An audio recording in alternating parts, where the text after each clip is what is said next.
മലയാളത്തിലെ ദീപാവലി പുരാണങ്ങൾ തിന്മയുടെ മേൽനന്മയുടെ വിജയത്തെ ചുറ്റിപ്പറ്റിയാണ്. കേരളത്തിലെ ഏറ്റവും പ്രധാനപ്പെട്ട കഥ നരകാസുരനെ തന്റെ തടവുകാരെ മോചിപ്പിക്കാൻ ഭഗവാൻ കൃഷ്ണൻ നേടിയ വിജയമാണ്. മറ്റ് കഥകളിൽ ശ്രീരാമൻ അയോധ്യയിലേക്കുള്ള തിരിച്ചുവരവ്, സമുദ്രമന്ഥന സമയത്ത് ലക്ഷ്മി ദേവിയുടെ ആവിർഭാവം, ബാലി രാജാവിന്റെ ഭൂമി സന്ദർശനം എന്നിവ ഉൾപ്പെടുന്നു.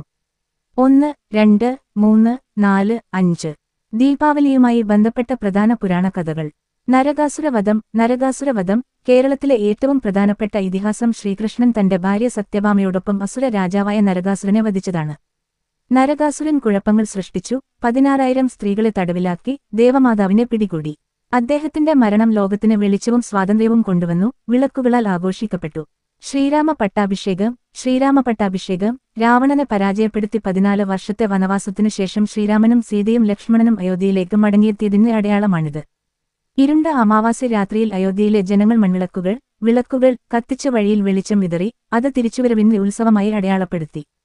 ലക്ഷ്മി പൂജയും സമുദ്രമന്ഥനവും, ദേവന്മാരും അസുരന്മാരും സമുദ്രം കടത്തിവിടുന്ന സമയത്ത് അമാവാസി ദിനത്തിൽ ലക്ഷ്മി ദേവി സമുദ്രത്തിൽ നിന്ന് സമുദ്രമന്ഥന ഉയർന്നുവന്നുവെന്ന് വിശ്വസിക്കപ്പെടുന്നു.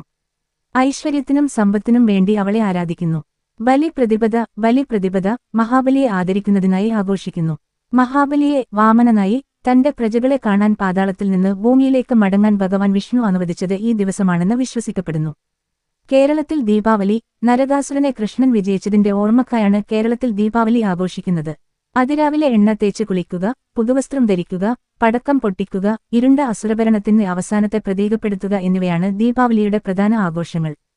1, 2, 3, 4, 5, 6, 7, 8, 9 മലയാളം പദങ്ങൾ. ദീപാവലി വിളക്കുകളുടെ ഉത്സവം. അമാവാസി രാത്രി. നരകാസുരവധം.